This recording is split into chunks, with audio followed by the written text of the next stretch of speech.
Hi, welcome back to West Coast Geeks. I'm your host, Joaquin. How we doing, people?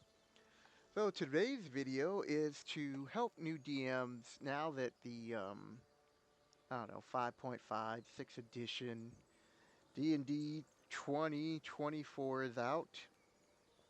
I thought I would use Baldur's Gate to help new DMs creating interesting scenarios or encounters, or just to have a unique spot on their map.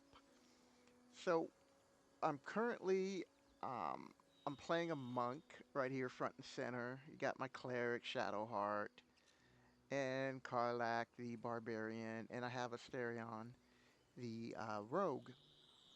And so how I would set up this encounter is you could have them on the main road walking to one destination where it's not really set, but they heard about something could be there, and you can describe that they see that this road right here is well worn and doesn't look like it's been that frequent.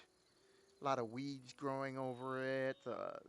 The stone roads for the paths are all covered, mostly covered, and you could have them make a nature check to see that some recent tracks that they didn't really notice are of some goblins. Now, what's cool about this scenario I'm going to show you that sets up right here is that number one, the Blight Village is a great place for exploration, and you could do a whole module like 1 through 4 just on this village, which we're going to go over right now. And so, without getting too crazy, you can describe that they're walking through the forest, and describing some of the trees and rocks. And every now and then, I would, before they got to the bridge, because I would keep this design the way they have it right here, is I would just have them make a perception check. And even though nothing's watching them, it will kind of put them on their toes. Maybe it could be an animal watching them, but it's too small. So they come across this bridge, and you should tell them that there's a wagon that's been overturned, but it's been there for a while, and the fruit's all rotten, and the barrels here are disturbed. They can search that. You can even have them come across some dead adventurers. So it looks like they were here looking for something. And on a journal on one of these, you can have them describe why they came down here to to explore. Oh wow! I forgot to loot that person. Hello. But because it's a monk, I didn't invest that much in strength.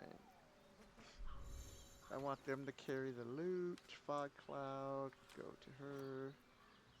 And shocking grasp can go to me in case I need it. So now they're coming up across this village or town, and you're describing it as, overworn. The undergrowth. The overgrowth of trees and vines and bushes, and you would describe all of this, right? And it doesn't look like really anything's there, but there are some recent tracks of goblins. Or you can just scrap the whole adventurers there, because I actually said that there wasn't any recent tracks. It looked like it's been used, and then you got dead adventurers with a wagon. But it depends on what direction you want to go. But I feel like this is a great encounter, especially for like level 2 adventurers. So you can even have them gain some experience on their way to the Blight Village here, so they're level 2. Now, I've already passed the test with the goblins, and so at this point in Baldur's Gate, I haven't really decided to come over here and kill the goblins yet, because I went around doing other things. But as you can see up here, this is a perfect opportunity for ambush. You've got 3 goblins up here, a goblin over here. Should be one up here. Oops. Yeah, it keeps wanting to fade out. Sorry about that, people. But there are 2 goblins up here, because you can see them right there. Goblin, goblin. And I think once I activate the attack. Now, at this point, you can parlay with the goblins, because have the goblins, one of the goblins, speak to them, talking about they got to pay a toll. And if the characters don't want to, then you let them suffer the consequences. So I want to keep this a short video.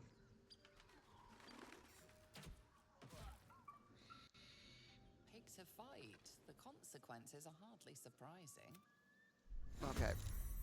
Now, in these type of encounters, they did have a barrel, a fire barrel here, and I took that out. I grabbed that, and Carlock has that. So I wouldn't use that in the encounter. But everything else, occasionally have them throw some acid or have some other kind of little homemade explosives.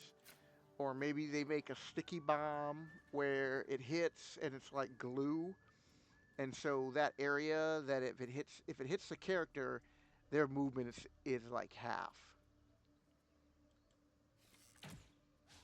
Okay, so I missed there.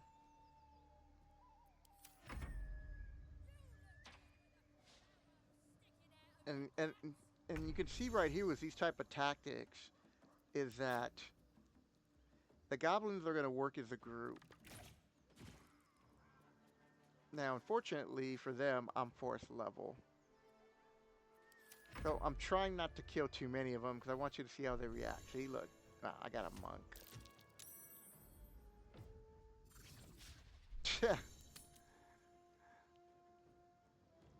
But having these type of combat initially right here, look. So what did they throw?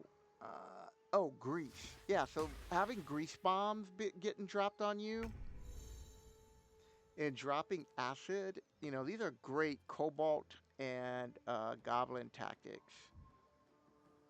So again, I'm not gonna like use any of the really hardcore abilities. I think I can take a few hits. This will give the players a chance. Like, what do they do? Do they all go over here? Because if I were to do that, you could have the goblins knock over the ladder or set it on fire, right? The other thing is they could try to go into this door right here, but they're going to find that it's locked. They could go around and they see the ladder, but they're going to get shot a couple of turns. I'm not there yet. All right, thought it was 5th level. So now my movement's all jacked, and Karlach is trying to get there and enact her revenge. Meanwhile, I'm just gonna keep shooting.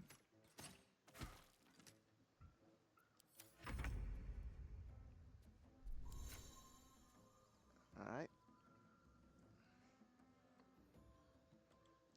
The other thing at this point, if there's like in the game, there's reinforcements. There's a goblin walking here.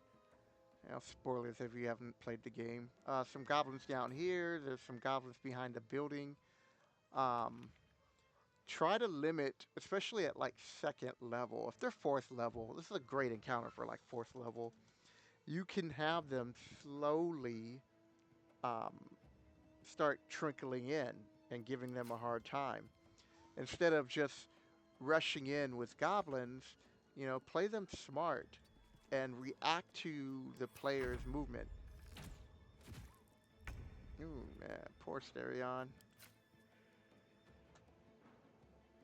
Also, too, if they send a scout to explore the village, a little bit, you can reward them by letting them get the recon that, hey, there's some goblins here that I found. There's 2 goblins over here. I checked over here with this in this courtyard, and there's a. I think I killed him already. Yeah, there's a sleeping bugbear. Um, don't overpopulate it too much because you don't want everything rushing them at once. But give them a fighting chance.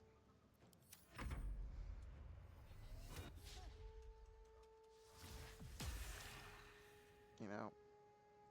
And what I like about these, they're using a lot of poison weapons. Poison weapons are great against level 2 through 4. I wouldn't use it on a first level character because if they fail their con save, they're going to really be messed up. And they might get a little bit frustrated with the game. So, take it easy on that. But, like I said, I'm at the hit points where I can take a beating right here. Yeah, I should have dashed. That's what I should have did. Alright, let's see how they react to me coming up. The other thing you can have them do is to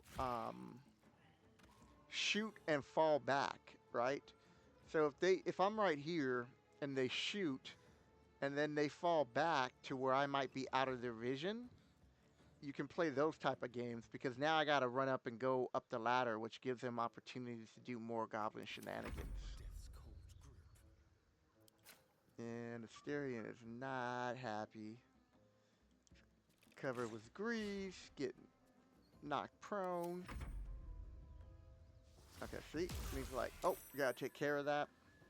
Also, too, on level 3 and level 4s for these type of encounters, adding a level 1 or definitely a level 2 shaman just to occasionally, cast some spells that could aid them or buff them. I mean, that's what I really like about this game is that how they use a lot of spells to upgrade their troops and also do damage. Alright, now Carlack's like, bye. Bye, Felicia. So you get that joke. Alright, so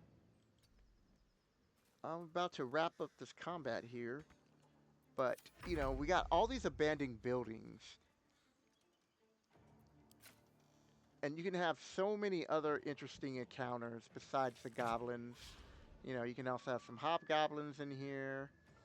Um, this could be a new base for the threat of the humanoids that are around here. Look, I know they changed goblin to fae, but I'm sorry, they're not fae. I mean, they're fae in the sense of, our traditional fairy tales. They usually include fairies with goblins type of thing. But, no, that was it. But in D&D, until now, goblins used to be humanoids, and the reason why, because they worship their goblin deity, whose name they actually put in here, who I forget, starts with an M, and I can never pronounce it right. Um, he's lawful evil, and he's in the plains of hell, and so, the goblins are more mischievous, in our folklore, where in D&D, traditionally, goblins, orcs, bugbears, gnolls are definitely evil to the core. And the reason why you get half orcs who have a change of alignment is because they're half human and half orc. And it's not to say that any of these races can't be neutral. They're just traditionally not good because they're selfish and they like to bully people that are lesser than them. In the cases of the orc, their whole bread is just to fight and combat. That's how they prove their worth to each other. So, let me show you real quick. For those of you who haven't played this game, I really suggest that you do. And just not only to play the game because you enjoy playing D&D, but just to get a sense of how to design a room, how to put something in there that they may not find. Like this could be covered with a half worn carpet that they can make a perception roll, and then they notice it, and then they go into the wooden hatch. Okay, and now they're here, and this used to be an old alchemy study. You can do so much with this. So that's it, people. I just wanted to give a quick tip to help new dungeon masters. And, from old dungeon masters, just get some ideas from Baldur's Gate 3. See how the mechanics go. See how the creatures fight. What kind of items that they use. Because the majority of them do not use heavy magical items. And while you can have that in there, but they use a lot of, like, grease and a lot of explosions, which I don't really recommend. But, throwing grease and making it hard for the characters to move, and then shooting a fire arrow and having them take 1d6 at the start of their turn until they leave that. That's appropriate. These are fun little creative ways to look at the game and figure out what you can do to make a better game, to improve your game. All right, so I wanted to keep this a lot shorter. I need to put a timer on myself for this series. But this is number one, creating short encounters that can turn into a small adventure. Because from this point on, in this Blight Village, I'm going to be doing other videos featuring this. And we're going to be exploring the village and the different encounters, how they space things out. And it gives your players a chance to explore, find magical items, find information, and to have combat along with some interesting storytelling. So with that, I hope you enjoyed this video, and I'll catch you later.